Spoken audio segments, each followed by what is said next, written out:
Bapak Ibu KPPS dimanapun berada, pada video kali ini saya bahas berkaitan dengan tugas-tugas KPPS 1-7 untuk pelaksanaan pemberian suara dalam pemungutan suara. Di sini saya ambil sumber dari keputusan Komisi Pemilihan Umum nomor 66 tahun 2024 tentang pedoman teknis pemungutan dan penghitungan suara. Dan sebelum ke pembahasannya, pastikan Bapak Ibu sudah menekan tombol subscribe dan bunyikan tanda lonceng agar Bapak Ibu update video terbaru dari channel ini. Dan langsung saja ya Bapak Ibu ya, kita next. Di sini berkaitan dengan tugas-tugas anggota KPPS 1-7 dalam pemungutan suara. Sebelumnya Bapak Ibu melakukan rapat pemungutan suara. Dalam rapat pemungutan suara ada beberapa hal ya Bapak Ibu ya. Untuk poin pertama, pengucapan sumpah atau janji anggota KPPS dan petugas ketertiban TPS. Dan yang kedua, Ketua KPPS memberikan penjelasan kepada pemilih meliputi A. Surat suara Presiden dan Wakil Presiden, DPR, DPD, DPRD Provinsi, dan DPRD Kabupaten atau Kota. Dan yang ke B, tata cara pemberian tanda pada surat suara dengan cara mencoblos. C. Pemilih yang memberikan suara yaitu pemilih yang namanya tercantum dalam DPT, DPTB, dan DPK.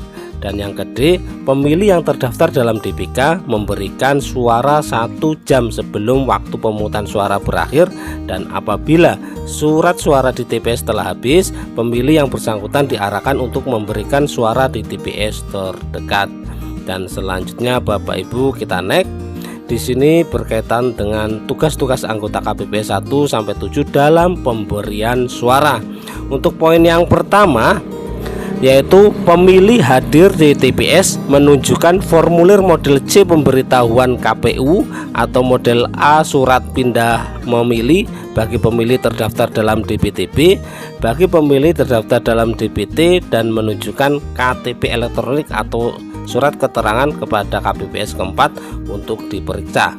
Dan yang kedua, KPPS keempat meminta pemilih untuk menunjukkan seluruh jari tangan dan memeriksa seluruh jari tangan pemilih untuk belum terdapat tanda khusus berupa tinta yang tersedia di TPS pada seluruh jari tangan pemilih.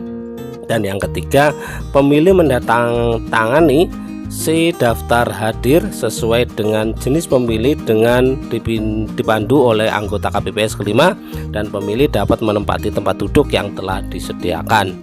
Dan selanjutnya kita next ya Bapak Ibu ya. Nah, di sini berkaitan yang ke poin keempat, anggota KPPS kedua mengurutkan dokumen berdasarkan prinsip urutan kehadiran untuk dipanggil oleh ketua KPPS. Dan yang kelima, ketua KPPS menandatangani surat suara masing-masing jenis pemilu dan memanggil pemilih untuk memberikan 5 jenis surat suara Presiden dan Wakil Presiden, DPR, DPD, DPRD Provinsi, dan DPRD Kabupaten atau Kota, dan mengingatkan pemilih untuk memeriksa dan meneliti surat suara tersebut dalam keadaan tidak rusak. Dan yang keenam, ketua KPPS dapat mendahulukan pemilih disabilitas, pemilih hamil, pemilih yang membawa balita, dan pemilih lanjut usia.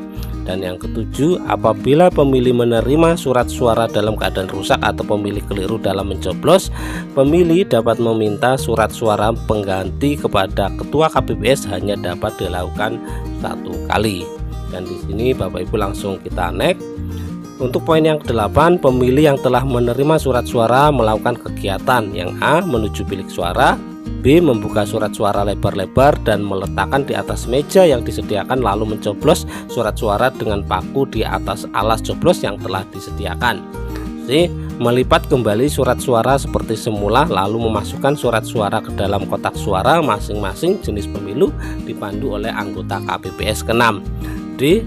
diberikan tanda khusus oleh anggota KPPS ke-7 di salah satu jari dengan menggunakan tinta yang telah disediakan hingga mengenai seluruh bagian kuku sebelum keluar TPS.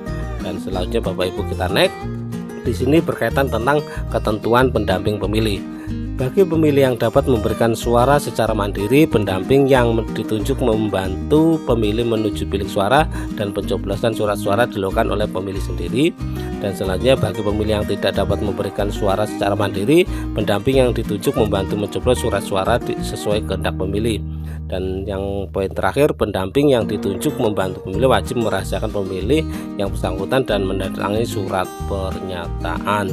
Dan selanjutnya Bapak Ibu kita next. Di sini berkaitan dengan tata letak TPS ya Bapak Ibu ya.